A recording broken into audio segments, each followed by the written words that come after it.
you'd name a player of the game, Randy, and I don't know if you have an opinion that you'd like to weigh in on this one, but I think today was kind of about guys that don't really get big stat numbers, especially from a scoring perspective, that really jumped up for you. And I thought, Kellen Smith was big, Vince Adams, Lindsey Johnson, all had really good minutes for you here today. Yeah, they did. Lindsey hits a huge three in the first half when we were struggling for scoring, trying to find lineups to going small, going big.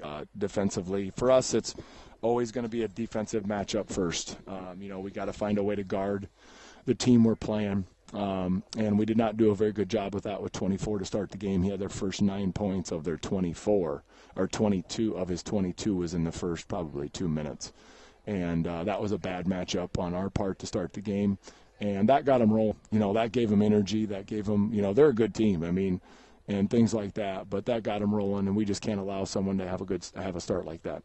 Can I read into that's maybe why CJ didn't play his typical amount of minutes in the game? Yeah, it's a tough matchup for him. It's a tough matchup for anybody. Yeah. And we talked about it, and we knew that. But on the same token, we've got to get CJ to come along defensively to where he's got to be able to guard guys like that, because we can't have our, your quote-unquote highest, average scorer on the bench for half the game because he can't guard the guy that's on the other side of the ball. But he did a better job in the second half. I really thought, he was really down and out, and that's that's a maturity thing he's got to get over and he's got to move through. But I thought in the second half, he had about a 5-minute stretch there where he literally just took the entire game over and did what he needed to do offensively to get us a 6 or 7 point lead and things like that. And so that was good.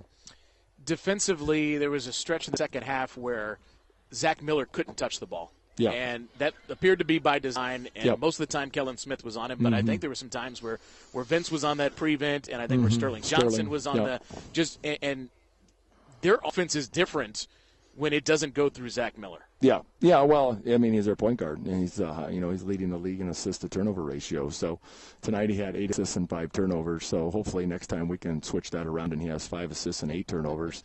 But they all did a really good job on him, trying to deny him the ball as much as possible. And I think anytime, even us, anytime you can take a team and take away something they're used to and they're comfortable doing, they're going to struggle with it. And I think that frustration with him maybe came out on that offensive foul late in the game. Yeah, probably. He kind of hadn't been getting the ball and wanted the ball and pushed off to get it. But we got to have those free throws. Kellen misses the first one. Thank God it was a 2-shot foul. But we got to have the free throws. We hit the 70% mark for the first time this year. We were 9 of 12 or whatever tonight. So that was good. Small improvements. But, the other stat that I think that I really liked that is starting to improve with our team is they had 2 offensive rebounds. Wow. And we had 10. And we out-rebounded them by 10, and we played small probably 85% of the night. And they're the top rebound margin team in the league. And they're top rebounding margin team in the league. So that's 3 games in a row where we've been at 10-plus on the offensive glass, and that's something that our guys said to give us the fighting chance to do what we want to do this year.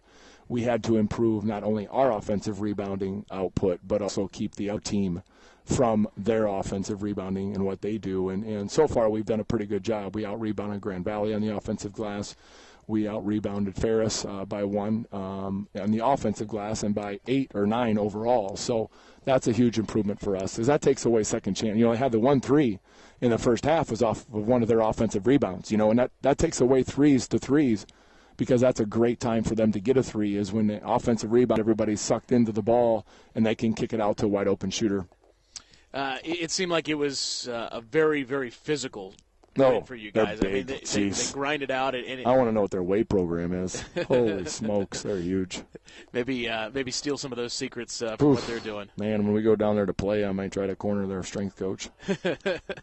Well, Randy, congratulations on a nice win here for SVSU, and we'll see you back here Thursday. Sounds good. Against Lake Superior State. You bet. Thanks, Brad. Randy Baruth with us here at SVSU.